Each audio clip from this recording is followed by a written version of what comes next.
Olá, sou a professora Irene. E eu sou o professor Fábio Ferraz. Prepare-se para ampliar seus conhecimentos. Vamos lá? Na aula de hoje, nós iremos falar sobre os biomas aquáticos.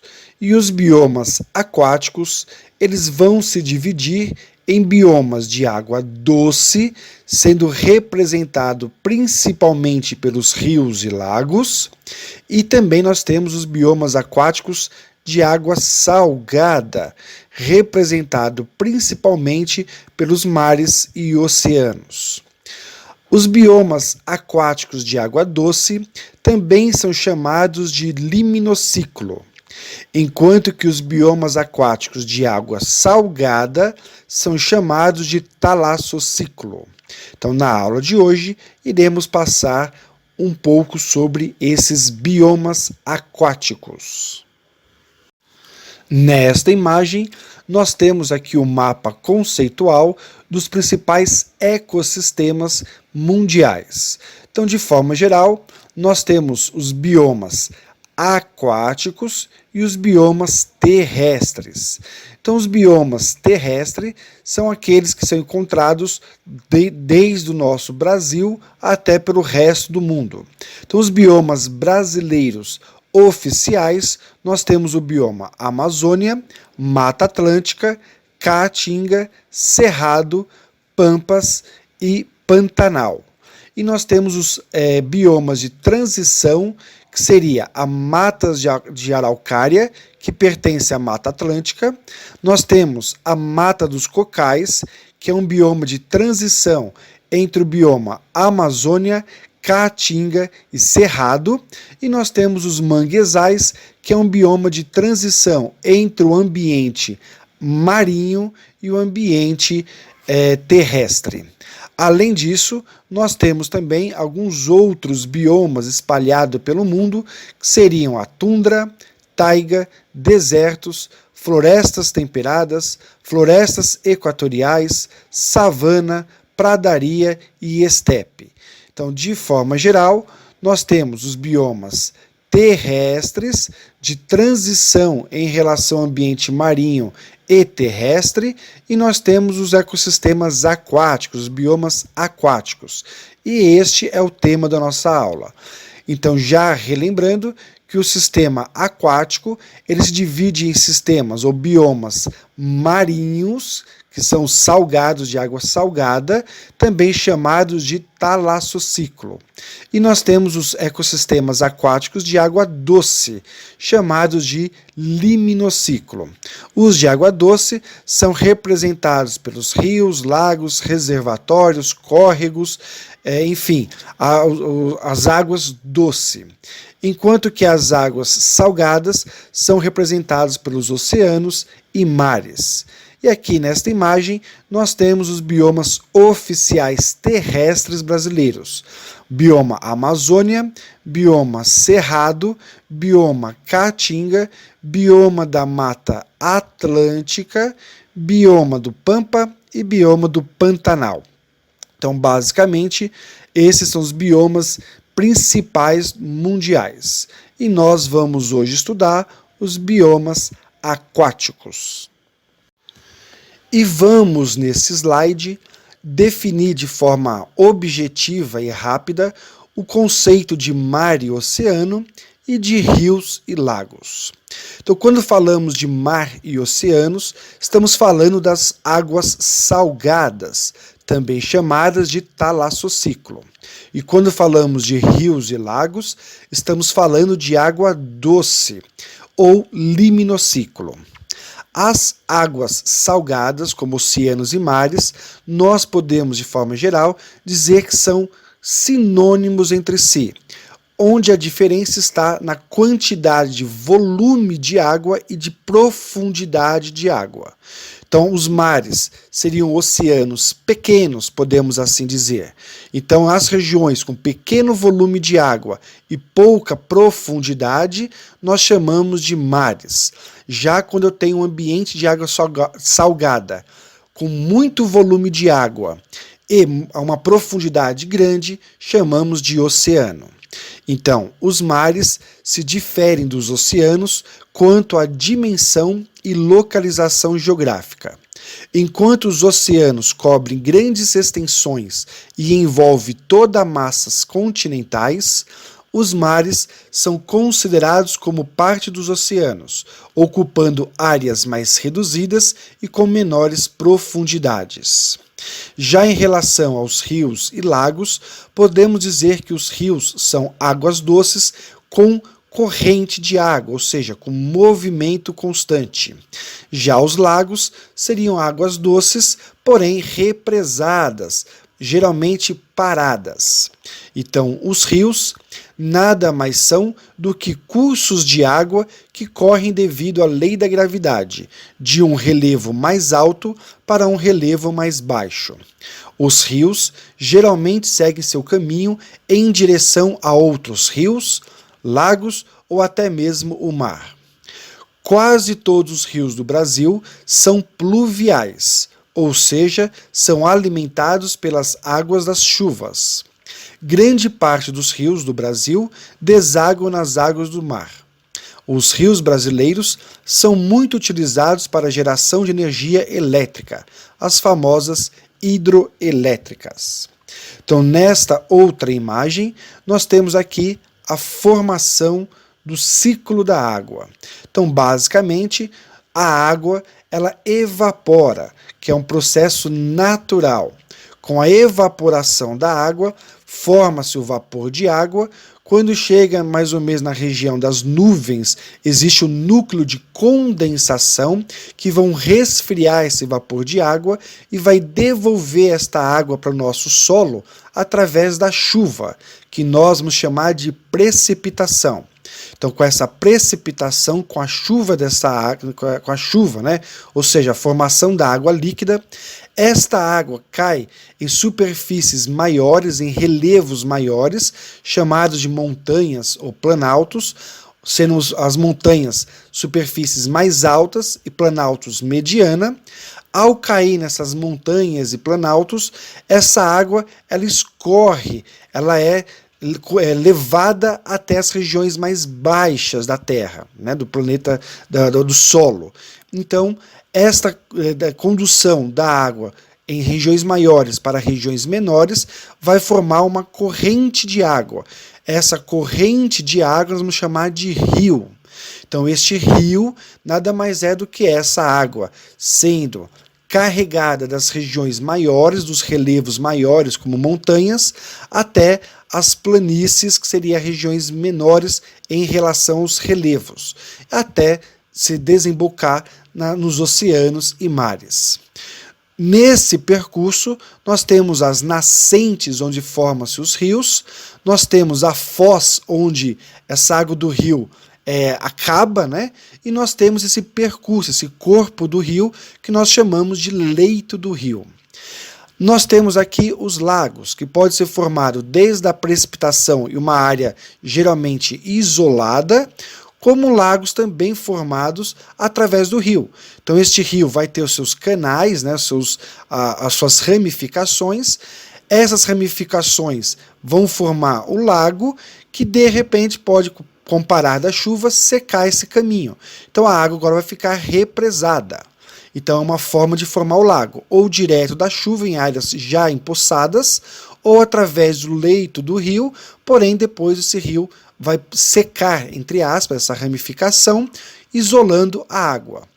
Uma outra forma de voltar a água para o oceano e para o mar é através da infiltração. Então, esta água que vem de rios, de lagos, por exemplo, ou de áreas alagadas, infiltram pelo solo, formando uma espécie de rio subterrâneo, que eu vou chamar de lençol freático. ou aquífero. Então, este lençol freático aquífero, ou rio subterrâneo, também vai conduzir esta água para os oceanos e mares. E aqui nós temos a região de mangue, que é uma transição entre o ambiente aquático marinho e o ambiente terrestre. Então, basicamente, essa é a diferença. Então, oceanos e mares são águas salgadas, onde o oceano tem um volume muito grande de água e tem bastante profundidade.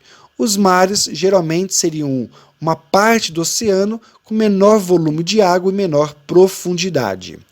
Rios de água doce, lagos de água doce, e essa água doce pode infiltrar formando os lençóis freáticos. Então, basicamente, este é o ciclo da água.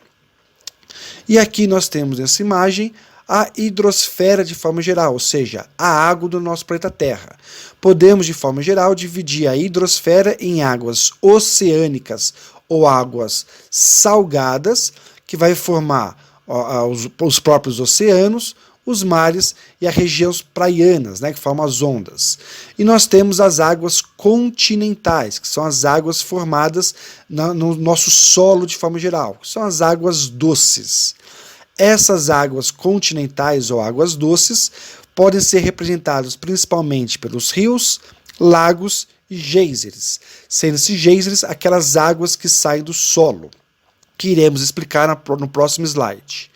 Esses rios, eles têm a sua nascente, que estão geralmente em regiões altas, de alto relevo, como montanhas e planaltos. Nós vamos ter o curso do rio, que vai ser também chamado de leito do rio, e o final do rio, que é onde ele vai terminar, que nós vamos chamar de foz. E nós vamos ter os afluentes, que são as ramificações. Então, os rios, quando se ramifica, vai formar os afluentes, e esses afluentes geralmente se encontram em rios maiores, ou acabam indo para a formação de lagos, ou mesmo para os oceanos e mares. Então, basicamente, este é o ciclo da água que faz a água se movimentar pelo nosso planeta. Nesta imagem, nós temos a representação esquemática dos geysers, que são buracos que liberam fortes jatos de água quente e vapor de dentro da Terra, e só acontece em áreas com vulcões ativos. Isso porque os geysers precisam do magma incandescente para existirem. O calor liberado pelo material aquece a água da chuva, ou de neve derretida, que entra no subsolo. Então, nós temos aqui nesse esquema a formação dos geysers, que seria essa saída de água e vapor de água do solo. Então, nós temos aqui a água da chuva, ou a água de degelo das montanhas. Esta água se infiltra no solo até atingir uma região que vai estar com o magma. Ou seja, aqui nós temos uma região bastante quente. Este magma, que é uma região bastante quente, aquece as rochas, que vão acabar servindo para aquecer esta água. Com a pressão e água quente, esta água acaba sendo eliminada pelo solo, formando dessa forma o geyser, que seria a eliminação da água e do vapor de água pelo solo. Então aqui nós temos uma representação desses geysers que acontece em áreas vulcânicas ativas.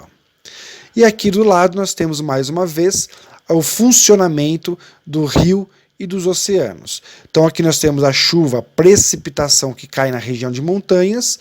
Esta água escorre pelos relevos da Terra até chegar no nível mais baixo, que é o nível dos oceanos. Então nós temos aqui o rio, que é a nascente do rio, nós temos o leito do rio, que é o corpo do rio, e a foz do rio, que é por onde ele acaba. Nós temos o lençol freático, que também vai eliminar o rio subterrâneo, vai formar um rio interno, um rio aquífero.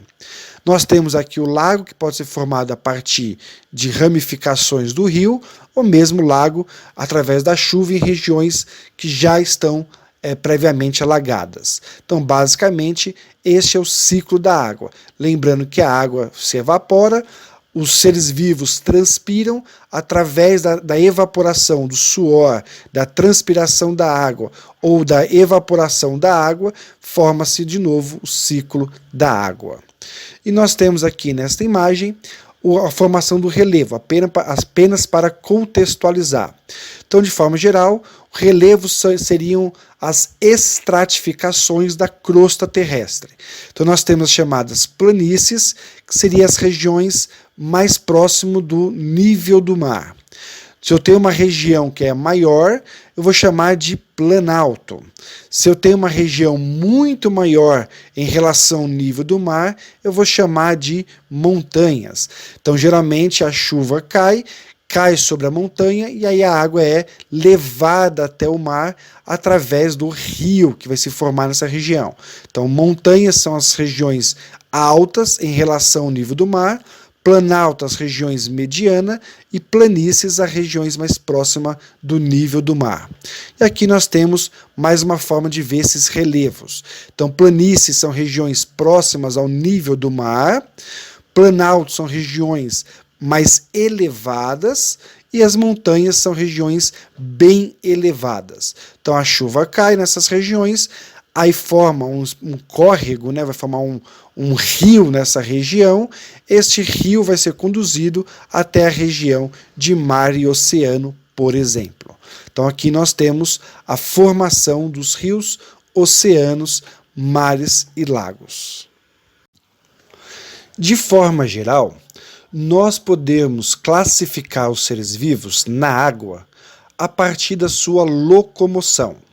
Então, dependendo do modo como se deslocam nos ambientes aquáticos, os seres vivos são classificados em 3 grupos: os plânctons, os néctons e bêntons.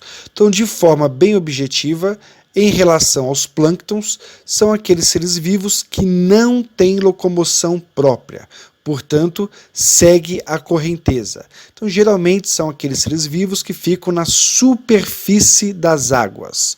Então, nós temos o fitoplâncton e nós temos o zooplâncton. Os néctons são aqueles seres vivos que conseguem se locomover de forma própria. Portanto, faz o seu próprio curso na água. Então, nós temos os peixes, répteis, anfíbios e aves.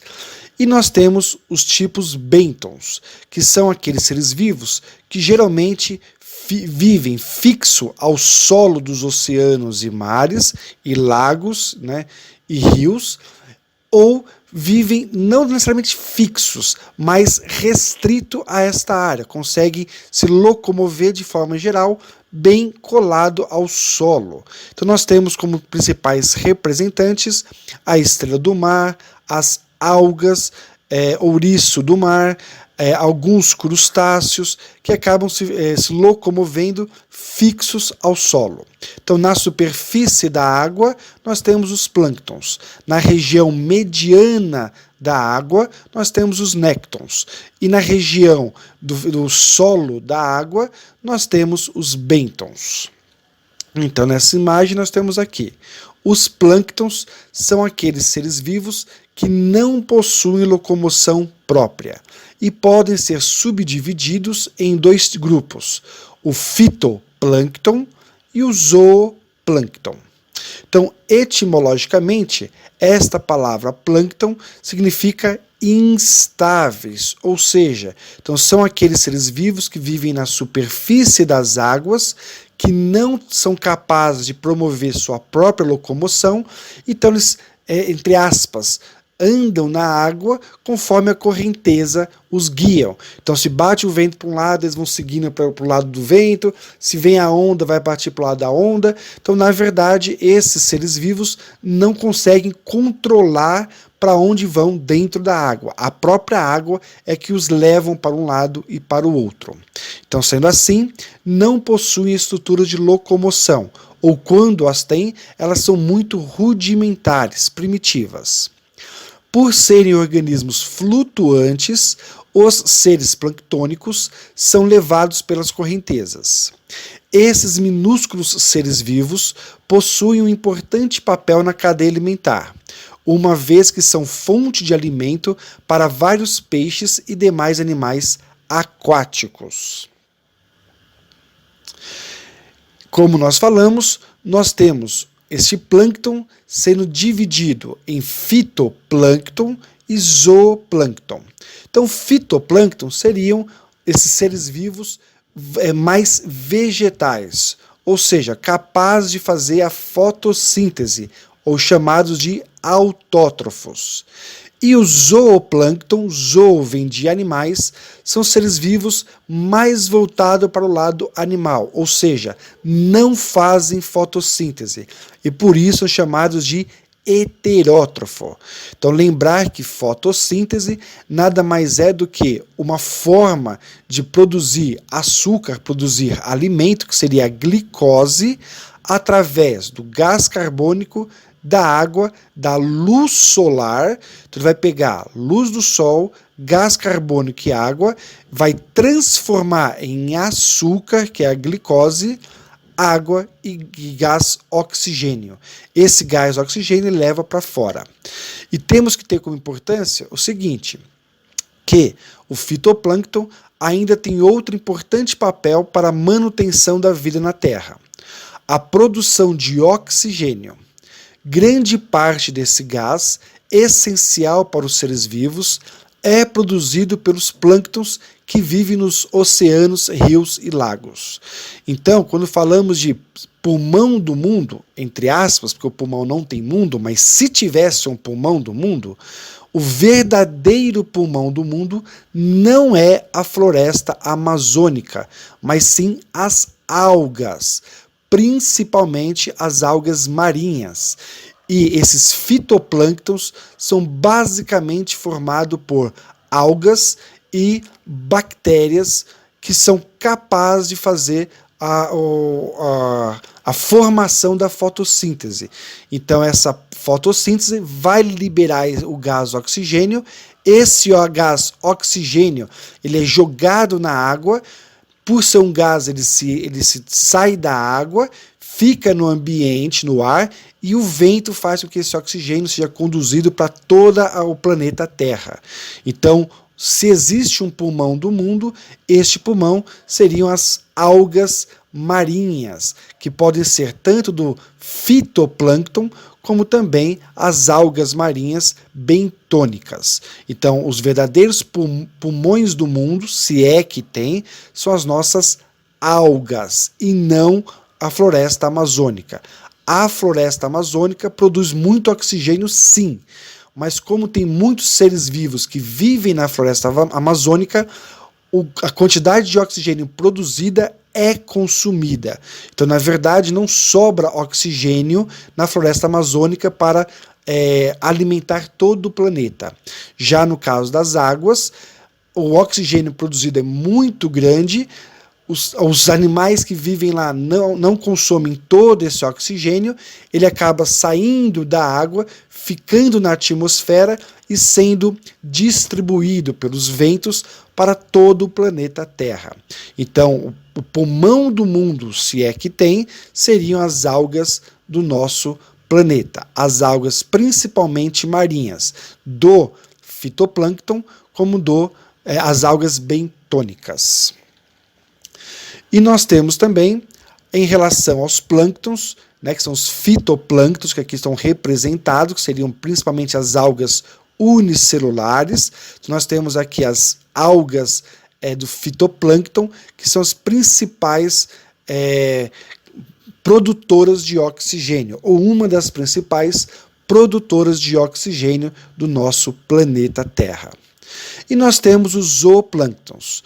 Então, os zooplânctons são constituídos por uma grande diversidade de organismos heterótrofos, ou seja, são organismos que não fazem fotossíntese. Entre eles estão os protozoários, vermes, crustáceos e larvas de insetos. Alimenta-se do fitoplâncton e detritos orgânicos. São considerados os consumidores primários de ambientes aquáticos. Os zooplânctons ainda são classificados de acordo com o tempo em que vivem como plânctons. Por exemplo, os seres que vivem sempre nessa condição são chamados de holoplâncton. ou zooplâncton permanente. Já os que passam apenas uma fase como plânctons, como as larvas de inseto, por exemplo, são conhecidos como meroplâncton ou zooplâncton temporário. Então, basicamente, nós temos nessa linhagem dos plânctons o fitoplâncton. Então, nesta linhagem dos plânctons, que seriam os micro-organismos superficiais da água, nós vamos ter uma parte que é formada pelo fitoplâncton, que seriam os seres autótrofos, que seriam as algas unicelulares principalmente, e nós temos o zooplâncton, que seriam os seres que não fazem fotossíntese, os chamados heterótrofos, que acabam se alimentando desse fitoplâncton. Então nós temos esta categoria de animais e vegetais, de seres vivos, que são superficiais nos oceanos. Oceanos, rios, mares e lagos. Nesta imagem, nós temos um grupo de zooplânctons que também vivem na superfície da água. Então, basicamente, nós temos o zooplâncton, que não fazem fotossíntese, e nós temos os fitoplâncton, que fazem fotossíntese. E agora nós temos o grupo dos néctons. Então, os néctons são aqueles seres vivos que são capazes de promover sua própria locomoção. Então, são aqueles que conseguem nadar. Então, é o nome dado ao conjunto de organismos aquáticos que possuem um movimento ativo, ou seja, que são capazes de nadar contra a correnteza. Destacam por sua capacidade de vencer a força da correnteza. São seres vivos, portanto, que apresentam capacidade de deslocamento e natação. Como exemplo dos néctons, podemos citar os peixes, alguns grandes insetos aquáticos, moluscos, anfíbios, répteis e até mesmo algumas aves. As aves que são incluídas nos néctons são aquelas que passam grande parte do tempo na água e também retiram seu alimento dela, como por exemplo os pinguins. Então nós temos aqui mais uma vez os néctons representados pelos peixes, répteis, anfíbios e aves. Então os néctons é aquele grupo de seres vivos que possuem uma capacidade de locomoção própria e, portanto, faz o seu próprio curso na água. Não são levados necessariamente pelas correntezas. Então aqui nós temos, por exemplo, uma exemplificação dos néctons. Então nós temos aqui o lobo marinho, raia, moreia, tartaruga, orca, baleia, cavalo marinho, enfim, geralmente os animais que nós conhecemos aquático. Então os animais aquáticos de forma geral, que nós conhecemos a grande maioria, capazes de nadar, fazem parte do grupo dos néctons. E por fim, nós temos os chamados bentons. Então, os bentons são aqueles seres vivos que vivem geralmente restrito aos fundos dos mares, oceanos, lagos e rios. Então, é o conjunto dos seres que vivem restrito ao fundo do ambiente aquático, fixos ou se arrastando na areia. É o caso de certas algas, esponjas, ouris do mar, estrela do mar e etc. Então, em relação à classificação dos seres vivos, para finalizarmos esta parte, nós temos os plânctons, que são aqueles superficiais no ambiente aquático, os néctons, que são aqueles nadantes, né? Ou seja, capazes de nadar pelos mares, oceanos, rios e lagos, e nós temos os bentons, que são aqueles restritos ao solo do ambiente aquático. Em relação ao ecossistema marinho ou talassociclo, nós podemos classificar este ambiente de duas formas. Uma em relação à luminosidade e outra em relação à profundidade. Então, quanto à luminosidade, ou seja, o quanto de luz penetra, até onde penetra a luz nesse ambiente marinho, né, o oceano ou mar, nós podemos classificar como zona eufótica, ou seja, uma região com grande luminosidade, que são até os 100 primeiros metros de profundidade. Então, a zona eufótica, onde a luz fica bastante presente. Então, são os animais, principalmente do fitoplâncton, que aproveitam bastante essa região, ou seja, os animais que fazem a fotossíntese. Depois nós temos a zona disfótica, que é uma região já com pouca luminosidade, que vai entre os 100 metros a 200 metros de profundidade. Então é nessa região aqui. Então nesta região onde vivem principalmente aqui alguns animais. Lembrando que a maior diversidade de seres vivos está na zona eufótica, onde nós temos maior quantidade de seres vivos. Na zona disfótica, nós já temos uma diminuição da variabilidade de seres vivos. E nós temos na zona afótica, que é uma zona sem luminosidade. Então os raios solares já são filtrados pela água e chega a uma região que não tem mais a presença da luz, que eu vou chamar de zona afótica, que geralmente são depois de 200 metros de profundidade. Nessa região não existe mais seres fotossintetizantes, afinal, os seres fotossintetizantes precisam obrigatoriamente da luz. Nessa região não tem luz, logo não tem seres fotossintetizantes. Todos os seres que existem são seres heterótrofos, que não fazem fotossíntese. E a quantidade de seres que vivem nessa região são menores do que nas regiões superiores. E nós podemos também classificar esse bioma marinho, ou talassociclo, quanto à sua profundidade, ou seja, a estratificação de níveis na coluna da água. Então vamos partir da praia. Então nós estamos aqui na praia. Nos primeiros 50 a 60 quilômetros de distância da praia, que vai ter uma profundidade mais ou menos de até 200 metros, então nós chamamos essa região de zona litorânea, onde existe a maior biodiversidade, porque também é onde tem a maior luminosidade, a zona eufótica. Então a zona eufótica, que é quanto à luminosidade, ela vai estar presente geralmente na zona litorânea.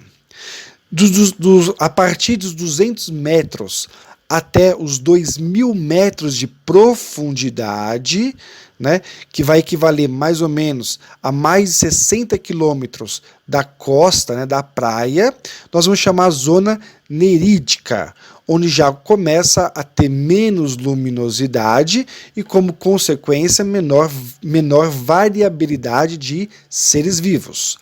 Aí nós vamos ter a partir de 2.000 metros até 4.000 metros de profundidade. Então aqui está a superfície onde vive aqui os fitoplâncton e zooplâncton, aqui é a superfície do oceano. Nós estamos descendo para o solo do oceano. Então até os 4.000 metros nós chamamos de zona abissal. E depois nós temos algumas fendas nesse solo, nessa crosta onde está o oceano, que eu vou chamar de fenda adopelágica, que é abaixo de 6.000 metros cúbicos. O que nós devemos destacar é que nessa zona abissal é uma região totalmente afótica, ou seja, sem luz, onde habitam poucas formas de vida. Já em relação à zona batial, é uma zona de profundidade onde não há presença de vegetais pela falta de luz e os animais são raríssimos. Já na zona nerítica, né, já é uma região onde tem um limite com maior biomassa e profundidade aquática, abrigando grande número de organismos. E nós temos a zona litorânea, que é a zona de transição. Então, na zona litorânea e zona nerítica, seria a região onde vai se concentrar a maior quantidade de biodiversidade dos seres vivos nos ambientes marinhos. Então, nesta região, seria a região onde vai se encontrar a maior biodiversidade dos seres vivos. Então, aqui nós temos uma comparação, né? Então, vamos imaginar em relação à movimentação dos seres vivos, em relação à classificação de luminosidade e de distância e profundidade. Então, quando falamos de zona eufótica, é a zona onde recebe maior quantidade de luz. Então, em relação à luminosidade, nós temos a zona eufótica, muita luz, disfótica, média luz, e afótica, sem nenhuma luz. Em relação à profundidade, nós temos a zona litorânea, que é a mais superficial. Nós temos a zona nerítica, que já é uma região mais de aprofundada, zona batial, que já é bem profundo, e zona abissal, que é o fundo do mar. Então, os animais se concentram principalmente nesta primeira região, a região mais eufótica, superficial do oceano, até mais ou menos 200 metros. A partir daí, começa a faltar luz, e com menor quantidade de luz, menor variabilidade dos seres vivos. E vamos agora falar um pouco sobre a classificação dos ecossistemas de água doce. Então, o biociclo, conhecido e estudado como liminociclo, abrange ecossistemas de água doce e é considerado como sendo o menor dos biociclos, lembrando que o maior seria o talassociclo, que se refere à água salgada. No liminociclo, encontramos dois tipos de ecossistemas, o lêntico e o lótico. O lêntico é representado por ambientes de água parada, como lagos e lagoas. O lótico por ambientes de água corrente, como os rios e córregos. Os ambientes lênticos são ricos em fitoplâncton, enquanto os ambientes lóticos são pobres em plâncton. A quantidade de oxigênio costuma ser abundante e pouco variável nos rios, em virtude da pouca profundidade e do movimento constante da água. O plâncton é pouco importante nos cursos de água, estando presente apenas nas partes de corrente mais fraca. As algas presentes nesses ambientes são fixas a um substrato, como pedras ou montes de folhas geralmente caídas. Então nós temos aqui o exemplo de um ambiente lêntico, que são águas paradas, como lagos e lagoas. E nós temos o lótico, que são águas correntes, como os córregos e os rios. Nesse ambiente, o fitoplâncton está mais presente, água parada, então na superfície tem mais fito e zooplâncton. Já no lótico, pela movimentação, pela correnteza que tem, os fitoplânctons não estão muito presentes, né? Afinal, eles não teriam como ficar parados para poder fazer o seu processo de vida. Então, geralmente, nessa região, as algas estão mais presentes nas pedras e nas folhas caídas. Nessa região, as algas estariam presentes junto com os fitoplânctons e zooplânctons também. Então, em relação ao ambiente lêntico e ao ambiente lótico, nós temos algumas observações. No ambiente lêntico, os lagos são mais profundos e têm maior área que as lagoas. Vários fatores podem levar à formação dessas águas paradas. Uma lagoa pode se formar quando um canal se enche de água, ou em áreas de antigos cursos d'água, ou ainda um canal de água pode sair à superfície em uma região de terreno que possua uma depressão. Uma geleira também pode se derreter-se e criar uma depressão. Finalmente, o homem pode criar uma região com água parada. Normalmente, os lagos e lagoas apresentam 3 regiões distintas. A primeira, uma região junto à margem, onde há uma grande incidência de luz e chegada de nutrientes da orla. Boa para alimentação e reprodução, semelhando-se à zona litoral. Uma outra faixa que é a região correspondente à parte central do lago, a água aberta, onde chega a luz, zona liminética. E terceiro, a zona profunda, onde se localiza abaixo da zona liminética, onde a luz não chega. E em relação ao ambiente lótico, os cursos d'água, rios e correntezas, desde a nascente até a foz, que é o final do rio, apresentam-se de forma muito diferente. Na região inicial, na nascente, as águas são mais velozes e os leitos pouco profundos. No curso final, as águas são mais lentas e os leitos menos profundos. Existem muitos tipos de cursos de água. O curso de pântanos, de águas negras, que drenam terras úmidas que recebam principalmente águas de chuva e que, em geral, têm águas brandas, calmas. Ou cursos montanhosos, com águas turbulentas, as quais conseguem formar sedimentos finos.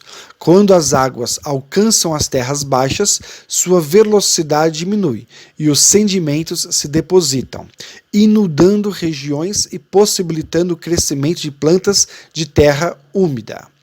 Uma outra forma de correnteza ou rio são os rios que drenam áreas de solo argiloso, que tendem a ser turvos e que contribuem com a fertilidade do solo local. Nós temos rios de mananciais, os quais recebem grande quantidade de águas limpas que se infiltram na terra, podendo constituir cursos subterrâneos. Essas águas são claras e permitem a passagem de luz, facilitando a realização da fotossíntese.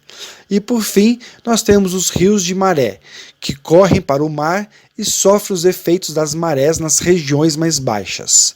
Fluem lentamente quando a maré é alta e rapidamente quando a maré é baixa.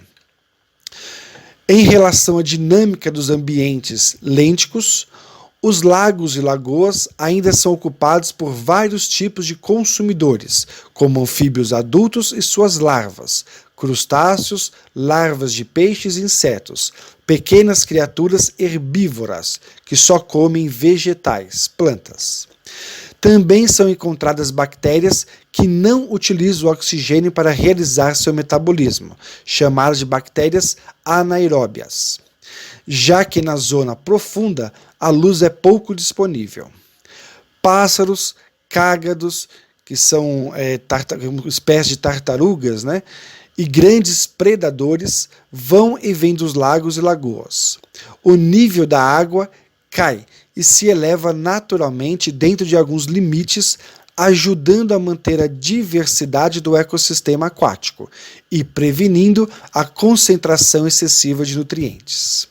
Em relação aos ambientes lóticos, que são os ambientes com correnteza, os ambientes que não são parados, na parte inicial, a grande concentração de algas responsáveis pela fotossíntese e que absorve os nutrientes provenientes de resíduos como os pedaços de madeiras, folhas, restos de seres vivos e etc., vindo da terra. As algas são consumidas por micro-organismos. Muitos insetos de água doce passam a maior parte de suas vidas como larvas na água. Alguns peixes que vivem nos rios reproduzem-se no mar. São chamados de salmonete e enguias. Outros peixes saem do mar para se reproduzir nos rios, como o salmão. E damos assim por encerrado a nossa videoaula de hoje em relação à vida aquática. Então nós temos aqui a nossa aula de hoje que foi feita sobre este tema. Talassociclo, água salgada. Limonociclo, água doce. E damos assim por encerrado nossa videoaula e esperamos vocês até a próxima. Agradecemos o seu interesse. Continue buscando sempre o seu conhecimento. E continue a assistir às nossas aulas. Até mais!